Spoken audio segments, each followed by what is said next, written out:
Hi எல்லோரும் வணக்கங்க. நான் வந்து டயட்டுன்னு ஒரு ஜேர்னி மாதிரி நான் ஸ்டார்ட் பண்ணியிருக்கேன் இல்லையா? ஸோ அதை பற்றி தான் வந்து இப்போ நான் வந்து சொல்கிறேன். அது எதை பற்றி வந்து சொல்கிறேன்னா, இன்றைக்கி வந்து நான் சிக்கன் வந்து சமைக்கிறத பற்றி தான் இப்போ நான் வந்து ஃபஸ்ட்டு டே. ஸோ என்னோடய டயட்டை வந்து நான் சொல்லணும் இல்லையா? ஸோ அதை தான்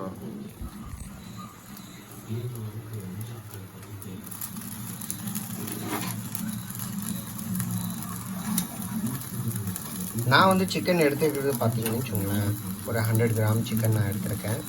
ஸோ இதை தான் இப்போ நான் வந்து சமைச்சிட்ருக்கேன்.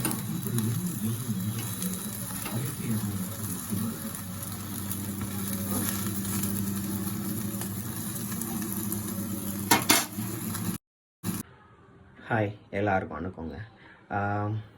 என்னோடய ஜேர்னியில் வந்து நான் இன்றைக்கி ஃபஸ்ட்டு டே ஸ்டார்ட் பண்ணியிருக்கேன். இன்றைக்கி ஒர்க் அவுட் வந்து நான் ஸ்டார்ட் பண்ண போகிறேன். ஸோ ஒரு 3 to 4 டேஸ் வந்து ஃப்ரீ கிளாஸாக ஸ்டார்ட் பண்ணி அதுக்கப்புறம் வந்து ஒர்க் அவுட் வந்து நான் ஸ்டார்ட் பண்ணலாம் அப்படின்றத என்னோடய ஐடியா. ஸோ ஓகே, ஸ்டார்ட் பண்ண போகிறேன். ஸோ நீங்களும் என்னைய ஃபாலோ பண்ணுங்கள்.